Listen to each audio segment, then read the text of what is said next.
Hi guys, this is Erica Weston with Fox Sports Midwest, and you're listening to my favorite St. Louis Blues hockey podcast, Let's Go Blues Radio.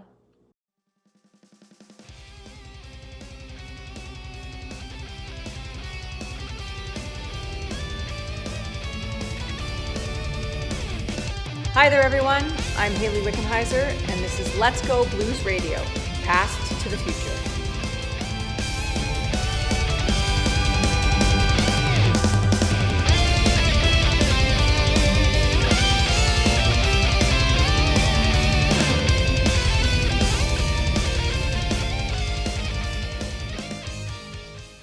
And we are back with the past portion of Let's Go Blues Radio, Past to the Future.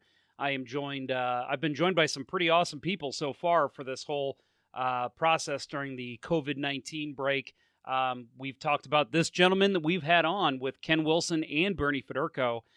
Joe Micheletti joins the show. He's a former Blues defenseman, and he was a Blues analyst in the 1990s. Also spent some time as an assistant coach with the Blues, now with MSG Network. Joe, thank you very much for joining the show. Hey, Jeff, always a pleasure. Thank you. Yep. Yeah, I'm even hearing your voice. I'm like, oh man, I'm going back to the days of Ken Wilson and Joe Micheletti on the microphone. That was, those were just some great days, and I think back of those times, and really it was fairly early in my career. I was lucky enough to get started in the broadcast business by the great Dan Kelly, and we lost him way too young. But what a way to get started in the business. Then at that time it was almost all radio, so Dan and I spent a couple years together, and then, as you mentioned, I went in the coaching business for a while, and then had a chance to get back into television, and so I had spent 1 year in Minnesota televising the North Stars. And then came back, and then stayed in St. Louis. I was living in St. Louis and commuting, but then I had an opportunity to go back to St. Louis and work alongside Ken Wilson, which was just a great thrill for me. We had a lot of fun. Oh yeah, and I think Blues fans, many of them say, and myself included, those were the best days of Blues broadcasts. Listen, John Kelly, Darren Pang do a wonderful job right now, but harking back to the days of Ken Wilson and Joe Micheletti, I know that a lot of times we talk about those days on this show, the Hall & Oates era, and then, of course, just the time you spent with Mike Keenan here, and just some great times for Blues broadcasts. It's a shame we didn't get 82 games of you guys every year, but that was a lot of fun, and I know Blues fans are pretty excited when I told a couple of them that you were coming on the show, because they don't get the MSG network out here. So hearing your voice, I'm sure we'll bring back some good memories for them. Well, that's nice of you to say. And again, I was so lucky because to get started in a business I knew nothing about with Dan Kelly, and who really taught me what you have to do to work and to treat this as a new profession, and don't think just because you played the game that you can continue to refer to that and get by. You can't if you want to be good at it. So Dan gave me a lot of really hard, tough lessons, but cared about me and cared enough to want to teach me. And I respected his profession and what he, the way he works so much that I basically did whatever he told me to do. And he taught me how to work. He taught me how to prepare. And that was something that to this day, I still do the same things, even though I'm in an industry that continues to change and people want broadcasters to do different things. So that was the basis and the base learning for me, and the core learning to get started in the business. And then, as I mentioned, when I went back to St. Louis and had a chance to work with Ken, who had one of the great broadcast voices also, and he was so passionate. And when we just got along, we hit it off. We understood, what the other person was supposed to do and how they were going to contribute to the broadcast, and so that was a lot of fun. And I appreciate the nice words, but I've had so much respect for John Kelly and for their whole broadcast crew with Darren Pang Bernie and everyone else. That's Bruce Affleck, all the people that have contributed to that over the years, and they're still one of the best listens in the National Hockey League. So St. Louis is lucky to have that group to listen to. That's for sure. Yeah, you mentioned Dan Kelly. Obviously his son, other son, Dan P. Kelly, broadcasts up in Chicago. We had him here down in St. Louis for a while, and then obviously, like you said, John Kelly. It's funny because every now and then when you hear their voices, sometimes when they get excited, sometimes if they're kind of monotone, you do hear the Dan Kelly Sr. coming out. So that I'm sure for you, I don't know how close you are to the Kelly family now, but learning your trade from one of the best to ever call the game, Dan Kelly, has to be special for you. Well, I consider Dan Kelly is the greatest hockey broadcaster of all time. So, you start there, and I'm not just saying that because I worked with him, but there's a lot of people in this game that had worked with Dan over the years, both on Canadian television, U.S. television, radio, you name it. And he was the voice of the National Hockey League for so many years. And, I know people, especially up in Canada, talk about Danny Gallivan and there's Bob Cole and there's some great broadcasters. But, most people feel that Dan Kelly was the best. He was the best of all time. And so to get asked by Dan to come into the business and him telling me, listen, you're not going to make any money, but we'll have some fun and I'll try and teach you and you'll get yourself back in the game again, because I'd been out of the game for a little while. And he said, I think we'd be good. And so I said, okay. And he was right. I didn't make much money.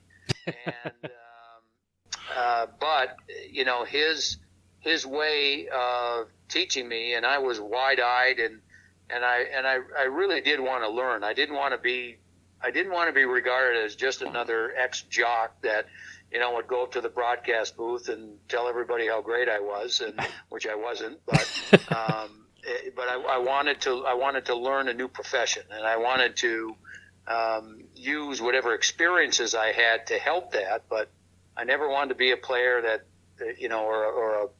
I never wanted to be a broadcaster that would get to the booth and say, well, when I played and when I did this, and I just think people, at some point we're going to say, okay, we get it, enough. Okay, give us something else, So Dan was just so tremendous with me, Jeff, because we would have these sessions after games. And I remember them like they were yesterday, and we go back to the 1980s when we started, and we worked together, and we would go out for dinner after games, on the road in particular, and he would say to me after we'd have a beer, he'd say, "Well, Joe," he said, "you really embarrassed yourself tonight." And he would just that was Dan, and I said, "Okay, how did I do that?" And he would tell me. He would say, "When I asked you about this player in the first period, you gave me nothing." And then in the second period, I asked you about about the power player, their special teams, and and you gave me nothing. And in the third period, you gave me nothing. And he said, "When I ask you something, you better be prepared." And so that's where I learned to work. And that's where I learned to be prepared and to study the game and to talk to coaches and to talk to players. And I remember a gentleman who I got started with actually in television, a guy by the name of John Shannon, when I went to Minnesota to work television games, which was my first year, 92, 93, I believe it was, working television. And John had worked with Dan Kelly up on Hockey Night in Canada, and John moved from Calgary to Minnesota to run the television there. And I remember John telling me a story, and not a story. He just said to me one day, he said, "This is the thing about being an analyst in the game. Your job is 24 hours. It never ends. There's always another story, to find. There's always something else to get. So it's a nonstop. You can't stop, because you might have a good story, but if you keep working at it, there's probably a pretty good chance you're going to get a better story.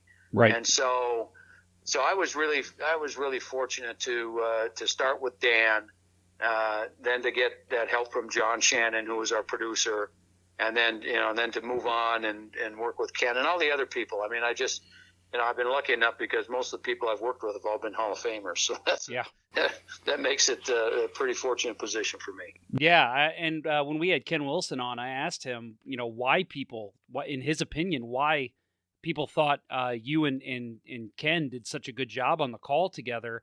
And he said that it was just that you were so crafted and you were so great that he just did things to make sure to set you up to sound great. And, of course I told him, well, I think you had a little something to do with it there, Ken. But, I think he definitely sung your praises. And maybe it sounds like Dan Kelly was the one that kind of molded you to be able to be that good. Yeah, Dan was the one that got me started and gave me an idea, because the first game that Dan and I ever worked together was a preseason game in Peoria, Illinois, where the Blues had their farm team at the time. Right. And it was the Blues in Detroit. And, I had never worked a game before. I didn't know the first thing about it. And you know how it is in St. Louis. We all got so spoiled listening to Jack Buck. Yep. And when Bob Costas was there, and Dan Deerdorf doing the sports open lines, and Dan Kelly, and you go down the line of all these great broadcasters that we had in St. Louis, and the thing about them is that when you would watch the games, or you would listen to games on the radio, or you would listen to sports open lines, they made it sound like it was just a conversation that they were having. And that you had this feel, at least I did anyway, which was the mistake I made. You just had this feel that, okay, I know how to do this. I'll just go into the booth, and when it's my turn to talk, I'll talk. Yeah. And I was so wrong, because what you get to understand by going through that working process is how great these guys were, because you knew how hard they worked to make it sound like it was just something coming off the top of their head. But this was all, hard work and research and talking to people, and, that helped them prepare and become as great as they were. So I was one, like so many other St. Louisans, who were spoiled by the great broadcasters there. But I learned very quickly in that first game, when Dan threatened to fire me if I ever said something again. And he did. It's actually a true story.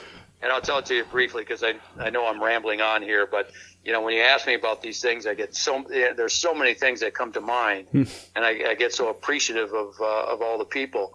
But the first game that we worked in, that game in Peoria, it was about 7 minutes into the first period, and the Blues scored, and Dan, he had that patented that patented goal call of his, and he was right in the middle of it when I said something. And he looked at me, and he went to a commercial break, and he said to me, if you ever do that again, you're fired. And I said, what did I do? He said, don't talk when I'm talking. So I learned a lesson. But again, this was, I don't want Dan to come off and sound like he was mean-spirited. He wasn't at all. In fact, what he was this is someone that cared so much about his profession that when you came into his office, which was the broadcast booth, you better be ready to be professional, which is what he taught me. There's two teams out there. Don't be a homer. Be professional and be prepared, and that's how you do a game. And so that's what he taught me, and it's something I'll never forget. And so then, to go from there to then with Ken Wilson, and I appreciate what Ken says, but he's so full of crap. I was the one that would sit there and listen to Ken, and I would have to almost pinch myself and remind myself that I'm working, because he had such a fabulous call that and what he did that is, that was done so well that a lot of broadcasters have trouble doing this, because they never want to stop talking. There's a lot of play-by-play broadcasters out there that not only want to do the game, but they want to analyze and they want to tell stories, and they don't want to share the microphone. And that's, and Ken was one who, knew that he was going to call the game, and that he's right. He would set me up for stories that we either talked about or that, the information we got together and talking to coaches or players. But he allowed me to do my thing, and it worked, because I didn't want to do what he did, and he didn't want to do what I did, but we cared about how good the broadcast was, along with the rest of our crew. And you can't be good unless you have a great crew, and we certainly did that.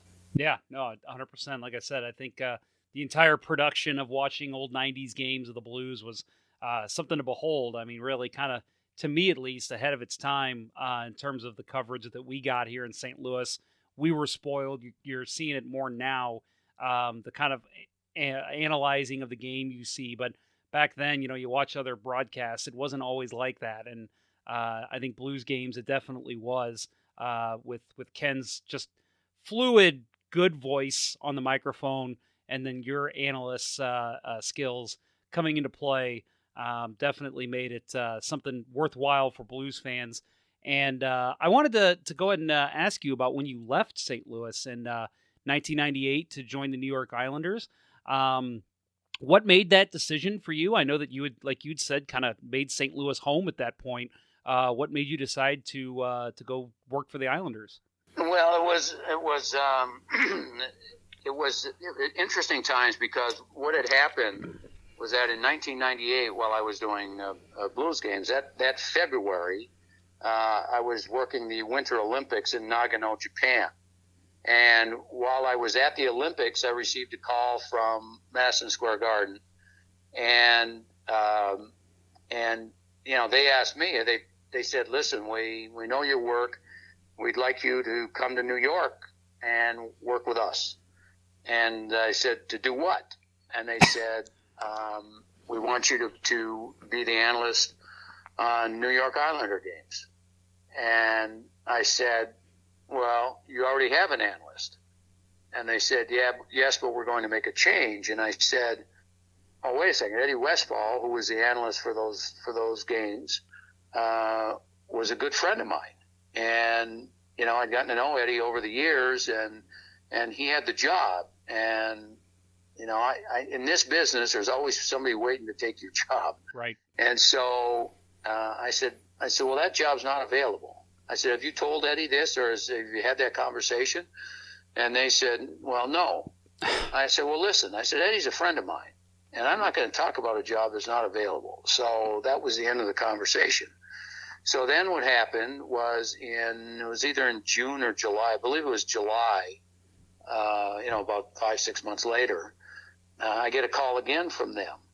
And, they basically said the same thing. And I said, the job was, at least from what I know, is not available. And they said, "Yes, we've already talked to Eddie about it, and it is available." So I said, "Well, I said, first of all, I'm under contract here in St. Louis. And I said, I'm not going to even talk to you about this until I talk to Eddie." So we hung up, and I called Eddie, and I said, "Listen, Eddie, I got a phone call from MSG, and they're talking about this job that you have." I said, "Is that true that you've talked to them?" And he said yes. He said, "I've already talked about it." So he said, "You know what?" He said, "I just don't want to work this. I just don't want to work as much anymore. I don't want to travel as much." And so he said, I'm going to step down. And I said, "Okay." I said, "As long as I've got it from you." So then, we talked about it a little bit, but, before any of that, I went to Mark Sauer, who was, Mark Sauer was the president at the time. And, because I was still under contract, and, I'm trying to think who was running Fox Sports. Jack.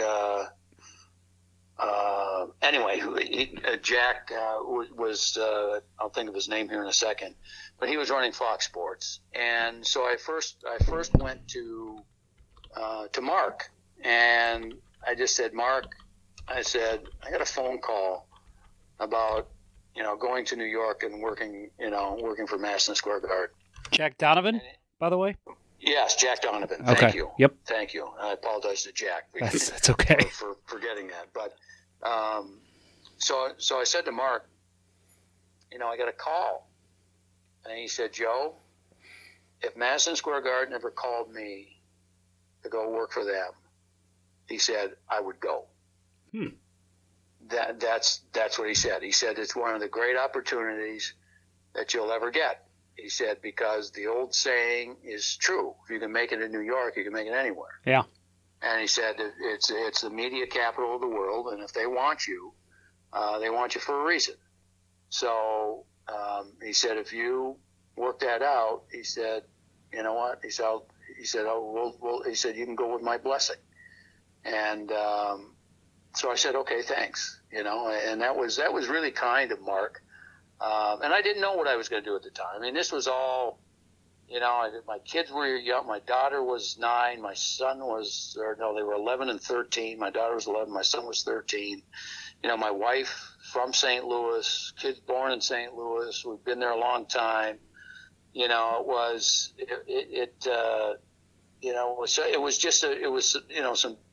some difficult conversations because,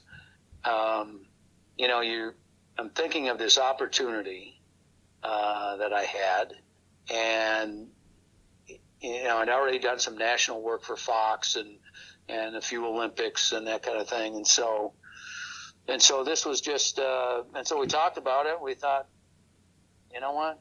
Why not give it a shot?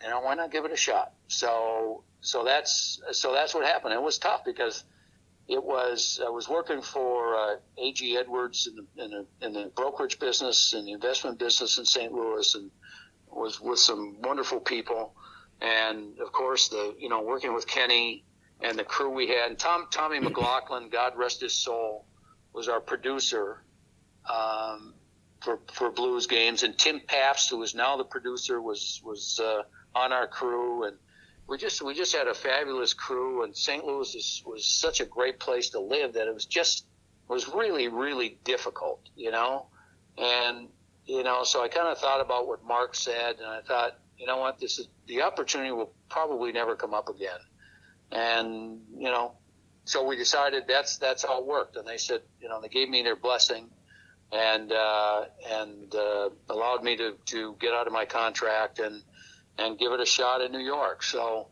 that's how the whole thing kind of worked out. But it started with a phone call when I was at the Olympics in Japan in 1998. So your daughter Allison, I saw a bio of her, and she still calls St. Louis her hometown. What about you? How often do you make it back to St. Louis outside of covering Rangers or Islanders games? Not as much as I would like. In fact, my wife and I, have had just a recent conversation about going back there because we have a son. Our oldest child, his name is Adam, moved back to St. Louis about 2.5 years ago. So they live in out west in Wildwood, and they just he and his wife just have a daughter that just turned 3 on this past Saturday, and so we've been wondering, is it safe? We don't want to get anybody sick. We don't want to get sick. We've got these games coming up that we're hoping that the NHL starts again, so I've got to really be careful not to get sick. And of course, New York is the hot spot for the virus, and so I don't get back there enough. But I still have a lot of friends. In fact, just this morning, I've got one of my good friends back there, Sam Alioto. We spent about 15 minutes on the phone this morning, talking about he was saying the same thing. When are you coming back? We can play golf, and we can do that. So we still have so many friends back there. My wife has friends from when she was these are lifelong friends that she's had since she was just a child. and went to school with, and she's still in touch with these friends. They send birthday cards, and they speak all the time, and so we have a lot of ties back in St. Louis, but generally because of my schedule, I don't get much of a chance to get back there as often as I would like. So, but I was back there for the All-Star game this year, which was tremendous to work that. And saw some friends and had some dinner. But generally, when you work, you don't have a great deal of free time. But we hope to get back there soon. That's for sure. Did you come in at all for the Stanley Cup, either the final, the parade, anything like that? Well, not the parade, but I worked the Stanley Cup Final on national radio for Westwood One. Okay. So I was there. Yeah, so I was there throughout, and that was such a thrill for me, just to be back there because, just because of all the years that I lived there, and all the connections that I have stayed in touch with, and friends that. So many of them were original Blues season ticket holders and just longtime fans of the team that went through so many disappointments. The Blues were so close and had so many good teams and never able to win the Stanley Cup. So to experience that and be able to call the games was something that was. It was something that it's one of the highlights of my career. It really is. And I didn't come in for the parade because I just felt that, that was for that team and those players. And I didn't think that, I belonged there. And so, it was theirs, and it was for the fans to enjoy that team. And of course, Brett Hull. I mean, it's, even though he's not associated with the franchise anymore, but that was important for him to be a part of that. So, but not for me. So it was just, I enjoyed it from a distance. Brett Hull, somebody we all call in St. Louis now everyone's favorite drunk uncle. So he definitely had a great time with it, and he was kind of the face of the jubilation that Blues fans saw. And I know, talking to a lot of the alumni I've talked to, that it was just as exciting for them too. So I'm sure you probably caught up with a lot of your old teammates that probably came in town for the Stanley Cup Final as well. Yeah, I did. Again, there was always work to do, but I remember I think it was the Blues' first home game when they had so many of the alumni that came in for that. I know they still have a great presence in the city because so many have stayed there for good reason. And then there were a group of others that came into town and were hosted by the Blues ownership, which was was very thoughtful on their part. And when I first went to St. Louis, and I bought a house out in West County, and my two roommates that lived with me were Perry Turnbull and Mike Liute. And so we had, we just had a couple of years of marvelous times there. And so we took a picture together, that first game. We all look a little bit different than we used to, but it was really fun getting caught up with Perry and Mike. I see every now and then on the road because he's still a player agent. And so, but there were so many other good people and great players that were teammates. I was lucky enough to be a teammate with. So to catch up with them was really a special time. So again, you talk about your playing days a little bit here. Let's get a little bit into that. So again, you played for the Blues, but you also played WHA and you played with the Rockies in the NHL. But before you got there, you actually had Herb Brooks as a head coach at the University of Minnesota, and you were a member of the 1974 and 76 championship teams. Everything that we've heard about Herb Brooks, whether it's the movie Miracle or any of the documentaries we've seen, how true to life is everything that we've seen from Herb Brooks? Well, I can't be totally accurate because I didn't see all of those. In fact, I have not watched the movie about Herb Miracle. I will say this. Here's the relationship that I had with Herb. When I was a senior in high school growing up in northern Minnesota, and Herb came to our house. It's about a 4-hour drive from Minneapolis, St. Paul, up to Hibbing, Minnesota, where I grew up. And Herb came up because he wanted to talk to me about going to the University of Minnesota. And he spent the first hour that he was there with my parents, and then he spent about 30 seconds with me, and said, "Good to see you. We'll be in touch," and left. And so, Wow. But that was Herb. He wanted to make sure that the family knew that if their son was going to be involved with his program, he wanted the parents to know what he was all about and what he thought was important, and the type of character he was. And so my parents fell in love with Herb that first visit, and I was 18 years old, and I didn't even know. I didn't hardly get a chance to talk to him. And so and so fast forward to winning a couple of national championships. We lost in '75, which was probably our best team, and we lost in the national championship. And then that my senior year was when Bob McClanahan, Phil Vercoda, Stevie Kristoff, Eric Strobel, Billy Baker wasn't a freshman on that team, but he played on the team. Buzz Schneider and I became good friends because we played a couple of years together. And so many of those players that were freshmen or sophomores my senior season went on to play for that 1980 team that won the gold medal. And so that was really neat to see what they ended up doing. I had already turned pro at that time and had blown out my knee, so I had my leg in a cast and watching what was going on in Lake Placid in 1980. But Herb, when my father passed away suddenly back in the early 90s, Herbie showed up in Hibbing. There was a blizzard in Minnesota, which to no one's surprise. Right. But Herb drove through a blizzard and came up to my father's wake, and spent about 3 hours with us.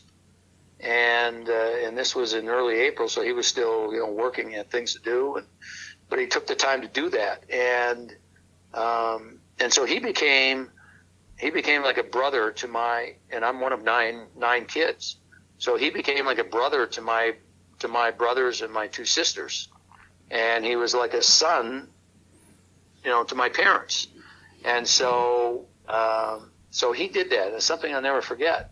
And then back in 2005, when my mother passed, it was about 10, 12 years later, he was working for Pittsburgh at the time, the Pittsburgh Penguins. And I remember getting a call. He left a voice message on my phone, and he said, "Joe, I'm so sorry to hear about your mom. I just started he said, "I'm calling you from Montreal.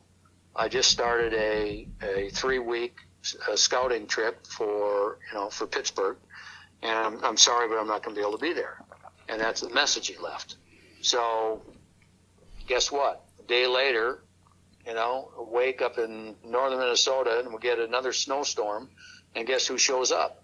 Herb. And so we had a special relationship, and I was his captain my senior year, and I learned a lot about the way he thought and the way he treated people and why he treated people different, and the thought process as to how he could push certain players to be better and how he couldn't push others because they were too sensitive, and how he would use certain players that he knew he could push, but he was really sending a message to somebody else. And it was fascinating to hear some of the things he did. He didn't tell me everything, obviously, because I would have taken it and become a great coach myself. but he gave me an opportunity. He opened the window a little bit to kind of look into his mind and get an idea of what his thought process was. He was a brilliant guy, and cared deeply about his players and their families. And he was way ahead of the game as far as the game itself. I mean, he was a student. He became a student of the European game and the Russian game and the Czech game, long before anybody else in the U.S. and Canada, for that matter. And even when I played for him, he tried to combine those styles with the North American style. Puck possession, but as he used to say, he says you got to have some street fighters on your team too to win. And so we had that combination, and he, again, when I still think back in 1980, I just shake my head and wonder how the heck did he do it. Yeah, no kidding. Unbelievable. Still something that I watch and get shivers when I see, and I'm sure you're the same. So again, after you leave college, you go on, play professionally. Something that, again, I kind of brushed over this earlier, that a lot of people may not realize about you is you actually played in almost as many WHA games as you did in the NHL. You were with the Calgary Cowboys and the Edmonton Oilers for 142 games in the WHA before moving to the NHL. I'm always interested when I look back at WHA, and I think I might be wrong here, but I think you might be the first person we've had that actually played in the WHA. So what was the difference like when you went from WHA to NHL? Is there a difference in play? Was it a huge curve in terms of skill and talent, and in terms of travel, anything like that? What was the difference between the two leagues like? Well, I played for, I played with Wayne Gretzky for a year, so in terms of talent, it was fine. Now Wayne was only 18 at the time, but I would say this. I mean, there's no question that it was a competing league, and Bobby Hull was the first big player to, the first real marquee NHL player to leave the NHL and go to the World Hockey Association.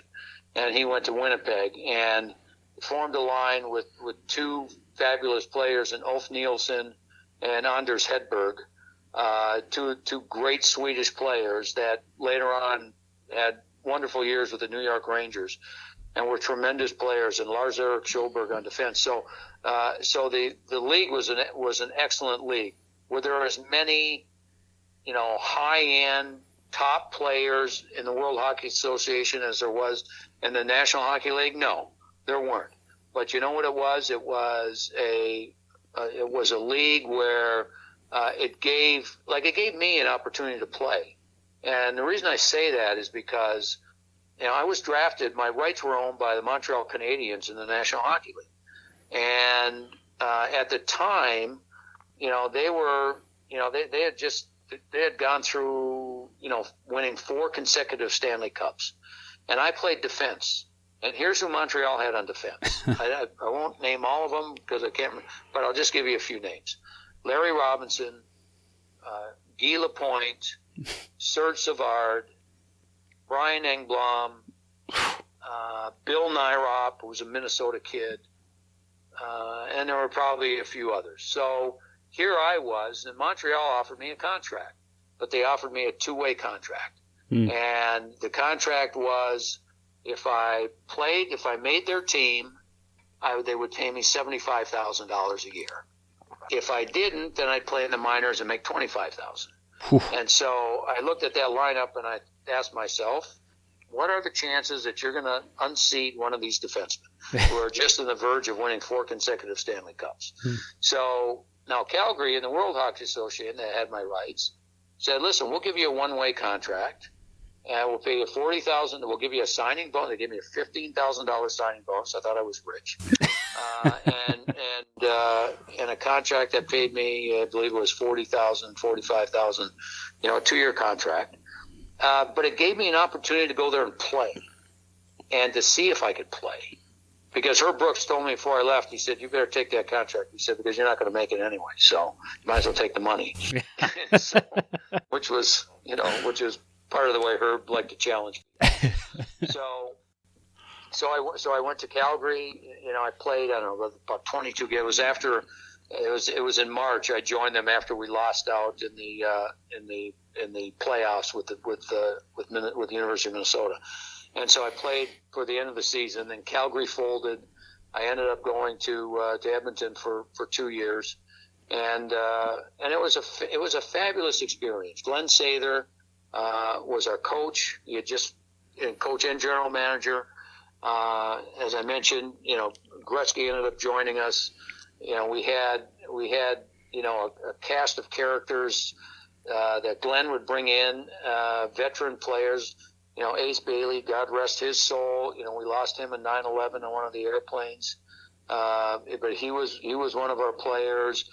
Cowboy Flett that had all those years with the Flyers, with the beard, and the Paul Schmier on defense, Al Hamilton on defense. We had a really interesting group of players, and we had a good team. We ended up losing in the championship in the final game that was ever played in the World Hockey Association, and the guy that scored the final goal in World Hockey Association history was a guy by the name of Dave Semenko, one of the great tough guys in the history of the league, and one of the greatest persons that I had ever met in the game. And I happened to assist on that goal. He scored the final goal. And so it was a fabulous experience because there were some players that were getting another chance to play. There were young players like me that were drafted by good teams that are I might never had a chance to play a National Hockey League game if I had gone to Montreal. So it gave us an opportunity, and you know what? We wanted to prove to everybody else that this league could compete. And so we used to play, preseason games against National Hockey League teams, and we did just fine. So it was a wonderful experience. I want to go ahead and give you a side note here that I actually, on my YouTube channel, got a hold of that game you're speaking of, the last WHA game, Game 7 of that series against Winnipeg. So if you've not seen it, I'll have to send you that link because I'm sure you would love to see that. I saw it because we lost Dave Semenko about a year and a half ago, and he died very suddenly. In fact, I had just seen him months before because he was scouting. He was a longtime scout for Edmonton, and I had seen him when Edmonton was in the playoffs that year. When I was working for NBC, and I had that series Edmonton and Anaheim. And Anaheim ended up beating Edmonton in the series, so I would see Dave, and I would see him 2, 3, 4 times over the course of the season, just in the press box, and he always made it a point to. If he was going to be at the game, to come to the booth and say hi. And he was a wonderful person, and had gone through a lot of tough times in his life. So anyway, I had seen him that spring, and all of a sudden he died. He found out he had pancreatic cancer, and he just died suddenly. And so when that happened, my son Adam, found that YouTube, that last shift, and sent it to me. So I did see it, but I appreciate your offer. Of course, yep. No, it's always fun watching those old games. When I see those kind of things, I try to pass it on to the former players because I know a lot of those are kind of lost in the shuffle of TV stations and the rights and NHL, who has it, that kind of thing. So. Some of them should be lost, by the way. So things that I don't ever want you to find. Okay, I'll make sure. That one I'll take. All right. So again, you leave the WHA, and we're going a little over on time here. I hope that's okay with you, Joe. But you go on to the NHL, play for the Blues and the Rockies. So when you went to St. Louis, obviously some good teams there. Always a playoff team. Who was in your playing days, whether it was in the WHA or the NHL, and let's take Gretzky out of the fold because he would obviously be your answer. Who was the most skilled player you believe you played with?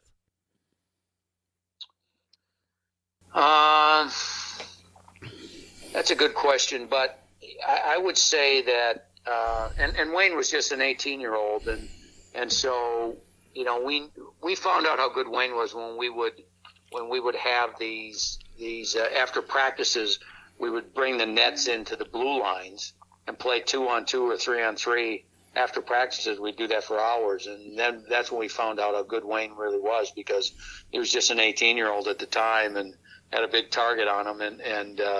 But still, he just, he did wonderful things. So you could see his greatness, and that he was only going to get, he was only going to achieve more as he got older. But in St. Louis, there was, for me, there was nobody like Bernie. And,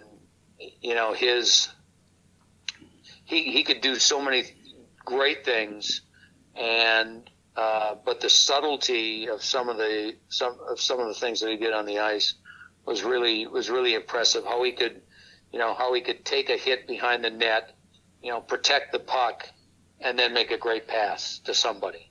And that is a skill that is so underrated and a lot of times unnoticeable.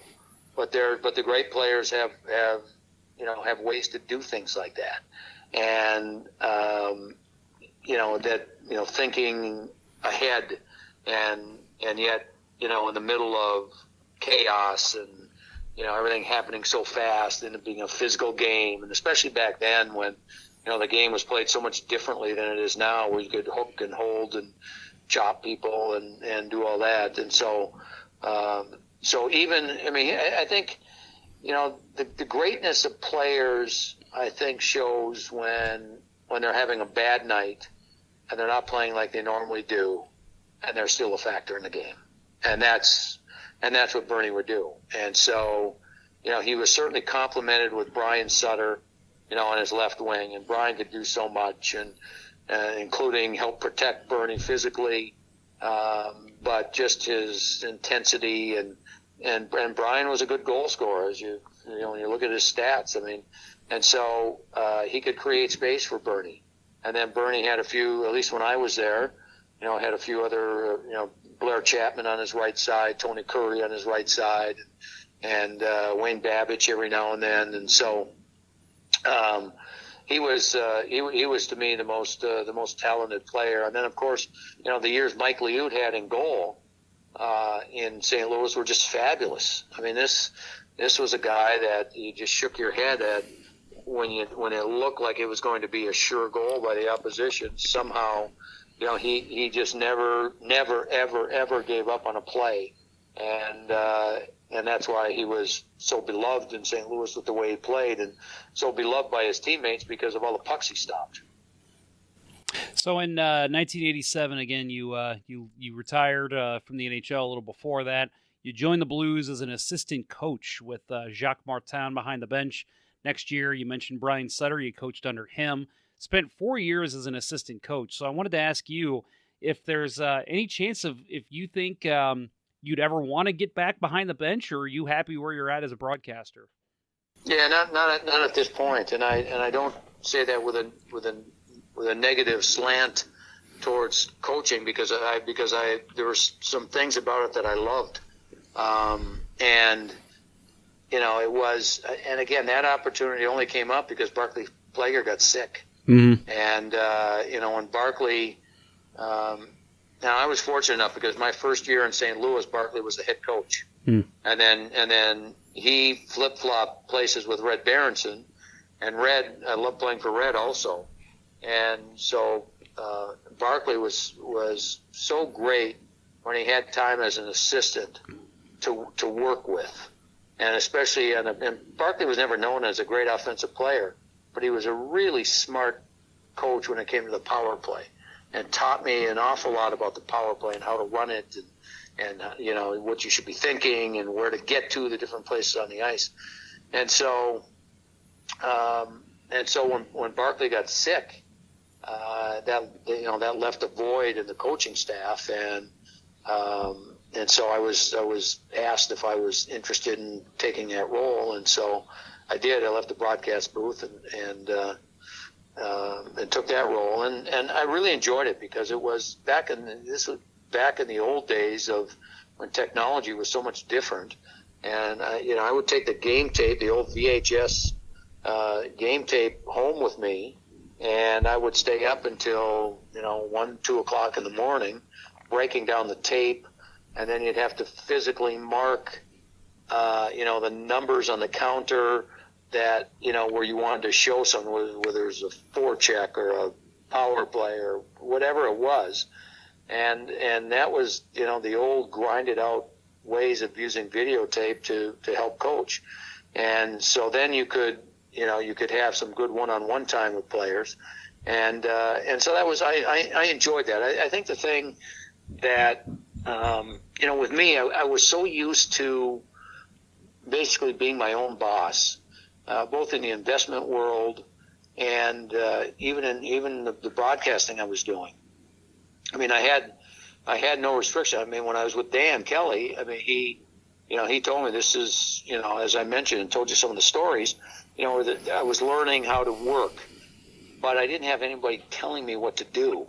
That was up to me, and once Dan got across what this was all about, then everything was up to me. I could work as much as I wanted to in order to get better, but I never had anyone said, you got to do this and you have to do this, and at 3:00 you've got this appointment. And so I had a lot of freedom with both jobs, both in the investment business and in the broadcast business. And so I found the coaching to be somewhat restrictive to a certain extent. And I just felt that I needed to get back to kind of calling my own shots. And so I guess at times I think I could have been a little bit more patient and just wait for the opportunity. And then again, that says nothing about working with Jacques Martin or Brian Sutter. I mean, they're, both good friends and both, really good coaches. And Brian was, he coached same way as a player, just a great teammate. And but the thing I did learn is that there is a huge, huge difference between being an assistant coach and being the head coach, and being the guy that's got to take all this information, and then the final decision is his. And so a lot of people don't understand that, but they're two totally different jobs. And so again, this had nothing to do with them. They're just good people and good coaches, and there was just strictly my decision. So again, you're with MSG Network now. You can find Joe on Rangers broadcasts now, correct? You're the color commentator, still with Sam Rosen, is that right? Right. Yep. Been together. Well, if we finish this year, this is our 14th season together, and prior to that, when I was working Islander games for 8 years, I was with Howie Rose, who was a tremendously underrated play-by-play man, and was wonderful to work with, and has done New York Mets radio now for just about his entire life, and continues to work that. So again, I mentioned earlier how when I just think of my career in the broadcast business, I think, okay, I start with Dan Kelly, and then Dave Hodge, who was a fabulous Canadian broadcaster, and he was the Bob Costas of Canada. I worked with him in Minnesota. He was the play-by-play man, and then Kenny, and then all the other people I had a chance to work with, Howie Rose, Sam Rosen, Kenny Albert, the national games, and Doc Emmerich. Mike Emmerich and I worked an awful lot in the '98 Olympics, and had a great experience doing 2 games a day, and it was high stress, and we still get a chance to work together now and then. And John Forsland, and I've just been really, really fortunate to be able to work with so many talented people that have made me better.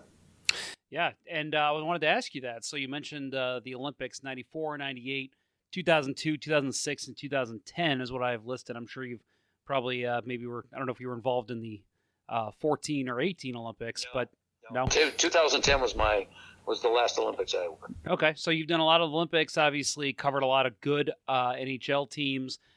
Looking back at your career, and obviously it's not done. We still got plenty more years left of hearing Joe Micheletti on the microphone. But what would you say is maybe the biggest moment or most exhilarating sports event you think you've covered? Well, that's a really difficult question because, I think I've covered like 20 or 21, something like that, Stanley Cup Finals. I've done 17 or 18 All-Star games. I've been so lucky. The Olympics. I think the Olympics were probably the most challenging, and in the end, if you could get stories, probably the most satisfying, because the Olympics are all about not allowing people, close to the players or the coaches, and some of the things I did, which were not very kosher when I was working them, the things you do to try and get information to set yourself apart and set your broadcast apart, was, the first Olympics I worked was 94 in Lillehammer. And, so as an example, so that was my first Olympics. I was working with, I didn't even mention Jiggs McDonald, who's a Hall of Famer, who did all those years with the Islanders. But Jiggs and I worked together at the 94 Olympics. And my preparation for that was something that, I started talking to hockey people to see who they knew over in Europe. And so I put together this list, and I was able to get phone numbers. And so for months, like as an example, we'd play a game in Edmonton. I go back to the hotel, and then by the time I get back there, it's 11 o'clock at night. But now it's maybe 5, 6, 7 o'clock in the morning in Europe. And so I'd wait until like 1 o'clock, or it'd be 7 o'clock or so, or 8 o'clock in the morning in Europe, and start making phone calls and stay up most of the night in preparation for the Olympics. I'd call Sweden and Finland and Czech Republic, and it was so great that all these people, and then I would ask after I talked to someone over there, is there anyone else that I could talk to about the German team or about the Swiss team or about so I did that for about 3 months in preparation for that Olympics. And so by the end of it, I just kind of sat back and I said, you know what, this was one of the greatest experiences I've ever had. And it just proves to you all the hard work that you do. And then if you can, get that information on the air, and we had fabulous coverage, and Jiggs was great, and we had just a lot of information from the previous 4 or 5 months of work. And so from a satisfaction standpoint, that was the biggest challenge, and I think the greatest satisfaction. Yeah, I think the hard work you put into your broadcast, I think we can see it every night that you're broadcasting. I think a lot of people take for granted. Again, you mentioned Darren Pang earlier, even John Kelly, the play-by-play, and just all the people who have put, broadcasted Blues games and games across the league. It's a hard game to cover. So seeing you hearing about all the effort you put into it, I think people can see, when they watch your broadcasts, that it's not just, I know hockey, I play the sport. It's a little bit more than that, and I think it bleeds through pretty well. So, Joe, this was a lot of fun for me, and I really appreciate you coming on the show. Best of luck to you with MSG Network. Is there anything, I want to give you plenty of time to tell our listeners if there's anything you'd like to promote, any side projects, social media account, anything like that, where people can find you. I've had this discussion and sometimes argument with many people, and over the years, including my current employer, MSG, when Twitter became, a hot topic, and my bosses would have these meetings, and they'd say we have to get you on Twitter. And I said, why? Well, fans want to hear from you, and you need to get. And I said, I don't want to go on Twitter. I have no interest in going on Twitter. And, well, why? I said, well, because by the time that I'm going to take to go on Twitter, I can be doing something else. I can be getting another story, or I can be spending the time with my family. And I've always thought, and it's changed a lot. And don't get me wrong. I mean, Twitter is it's a good place to get information. I know that. But I have never had a Twitter account in my life. I think a lot of times it's self-serving, Mm-hmm. which I have no interest in. I don't care. They'd say, well, you go to all the morning skates and you talk to coaches and you talk to players, we could just have you tweet something out. Or if you don't want to, we can have somebody else, you can tell them what you learned and then they can tweet it. I said, oh, okay. So I'm going to have someone else write something and it's supposed to be coming from me. And I'm supposed to trust someone to do that. I said, I'm not doing it. And I said, here's the other thing. I said, have the company Twitter account tweet out that Joe was at the morning skate and he talked to some players and coaches, and he's going to give you the information tonight on the air. There you go. And so anyway, it's kind of you, but I've never been on social media. I guess I'm an old dinosaur, but I'm just, I guess the older you get, the more you value your time. And so, if I have that extra time, I'm going to, FaceTime with my grandkids or something. So, Yep. Or my kids. But I appreciate the offer, but I'm all good. Okay. I'm all good. This was great fun.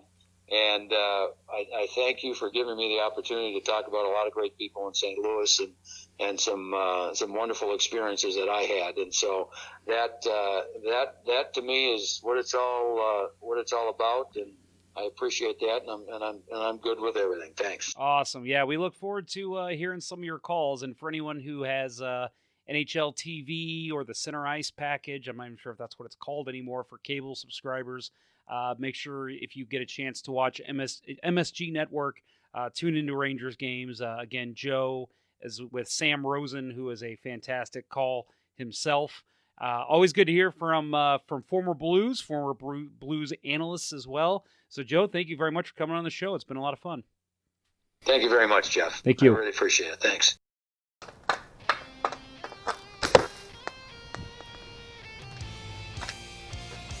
What are you doing? Why are you watching me right now? Don't you know you can be podcasting Let's Go Blues Radio right now and check out an interview about somebody who's a prospect in the organization? What are you doing? Why are you watching me? Get out of here. Go!